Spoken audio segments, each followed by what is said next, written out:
Part 3 படத்துல joker படத்துடைய hero நடிக்க போறாரா? வெயிட் நான் சொல்றது ஹாலிவுட் படம் ஜோக்கர் கிடையாது, நம்ம தமிழ் படமான ஜோக்கர் படத்துடைய ஹீரோ தான் சொல்லிட்டு இருக்கேன். நம்ம தமிழ் ரசிகர்களை பொறுத்த வரைக்கும் ஹாரர் படங்களுக்கு நல்ல வரவேற்பு இருக்கு. ஃபார் எக்ஸாம்பிள் சொன்னோம் அப்படின்னா அரண்மனை, காஞ்சனா போன்ற படங்கள் எத்தனை பாகங்கள் வந்தாலும் மக்கள் வரவேற்பு கொடுத்துட்டு தான் இருக்காங்க. அது மட்டும் இல்லாம எத்தனை தடவை டிவியில போட்டாலும் டிஆர்பி எகிற அளவுக்கு மக்கள் பார்த்துட்டு தான் இருக்காங்க. அந்த வரிசையில இப்ப டிமாண்டி காலனி படமும் இணைஞ்சிருக்கு. அஜய் ஞானமுத்து இயக்கத்துல அருள்நிதி நடிக்கிற படம் தான் டிமாண்டி காலனி.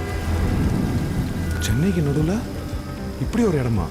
இந்த படத்துடைய முதல் பாகத்துக்கும் சரி இரண்டாவது பாகத்துக்கும் சரி மக்கள் நல்லாவே வரவேற்பு கொடுத்துருக்காங்க. முதல் பாகத்துடைய கதை என்ன அப்படின்னு பாத்தீங்கன்னா, ஒரு செயின், அந்த செயினை யார் தொடுறாங்களோ அவங்களுக்கு வந்து ஒரு கர்ஸ் மாதிரி, அதாவது சாபம் மாதிரி, அவங்க எப்படி சாகுறாங்கன்னே தெரியாது, செத்துருவாங்க. அதே வகையில இரண்டாவது பாகத்துடைய கதை என்ன அப்படின்னு பாத்தீங்கன்னா, இந்த செயினை தொட வைக்கிறதுக்கு காரணமா இருக்கிறது ஒரு புக் தான்.